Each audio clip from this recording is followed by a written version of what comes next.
Hello there! Newbie's Guide to Warthunder. Wow, how unusual. But I've got something to tell you, and you've got something to learn from me. So grab some snacks and hit me with a like. You're a newbie, right? Then you definitely need some decent starter vehicles, not the standard crap that falls apart in the hangar. In the description, you'll find a link to a set of premium land, air, and sea vehicles forever. Plus, a week of premium, 100,000 silver, a few tanks for rent, and various small bonuses like backup vehicles, decorations, and boosters. Why do you need all this and how to use it? I'll explain in the video. And most importantly, you'll learn the real numbers of how long it takes to level all vehicles of a type. For example, how long it takes to level all tanks in the branches, and how to do it faster. First, let's decide which nation, branch, and vehicle type is best for a newbie to level up. I know many are looking for this answer, and it's very simple. The nation must have a balance of ease of use and powerful weaponry. So, from personal experience, I recommend the Americans. The USA is balanced in all aspects and is perfect for beginners, but there are a few other good options to start with. Powerful tanks and nice planes. Very easy to handle, and therefore many players choose this nation as their starting one. But if you take information in a vacuum, all nations perform well in the game, and which one is better for you is entirely individual and needs to be tested. And I recommend the Americans. And if you choose English on the registration page, you'll get a premium American tank, starting with the best iron in the hangar.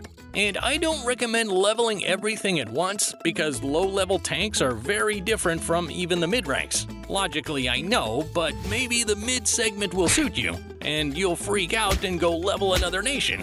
We actually have a video on our channel about the best tanks at different ranks and nations. I recommend watching it. So choose purely visually with your heart. Study the vehicles, their behavior in battle, and who should play where. Study the maps, because if you just ride around and press the left mouse button to shoot at enemies, you won't achieve much success. You'll just fly back to the hangar and sit there chill. And guess what? Here comes advice that scares many, but play for the team and in the team. Find a friend, drag a buddy, dad, mom, neighbor, lover, it doesn't matter. Sit someone down in Discord and play together. And if you don't have such people, then join a clan in the game. Yes, most likely there are only people for farming regimental vehicles, but you will be able to find a few people for joint rides.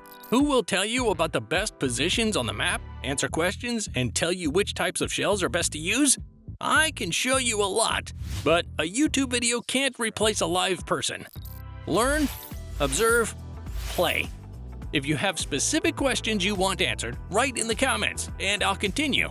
There are a huge variety of shell types in the game, and it takes quite a bit of time spent in battles to understand which one is better and how it acts. But now I'll tell you, everything listed you can freely dispute. But top 1, armor-piercing high explosive, popular because they act maximally effectively. They penetrate armor and explode. Top 2, cumulative. They work great against heavily armored tanks, and they absolutely don't care about the angle of inclination of the plates. Top 3, sub-caliber. The closer the enemy is to you, the better this type of shell shows itself. But there is a downside. The further away, the worse they are. Top 4, armor-piercing. These are just things that pierce everything in their path, but have no explosive and destructive potential.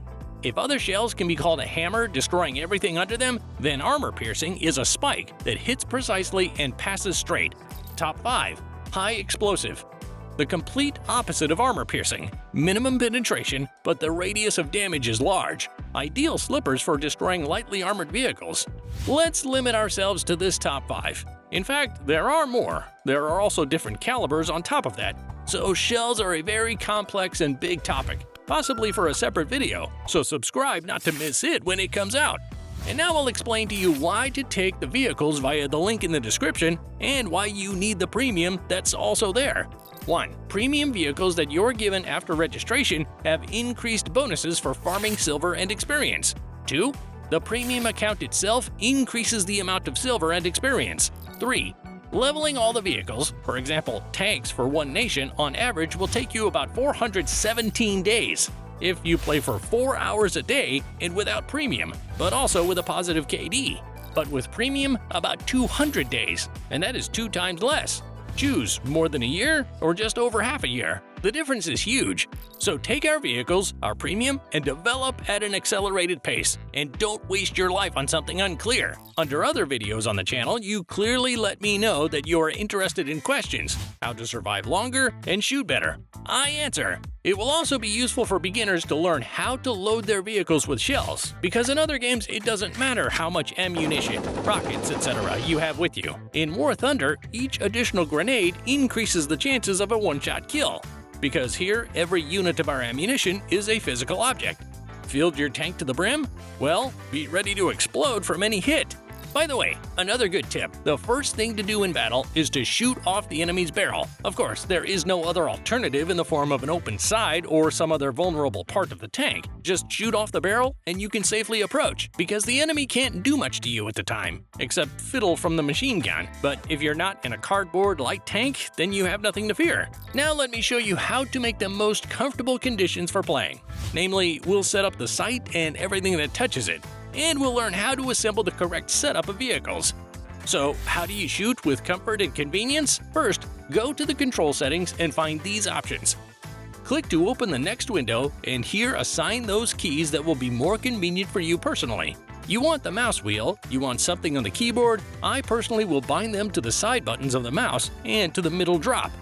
Orient yourself by the rangefinder in aiming mode and tweak the grid. Then, reset and repeat everything anew.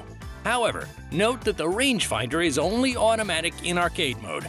In realistic and higher, you have to find out the range yourself by holding the X key.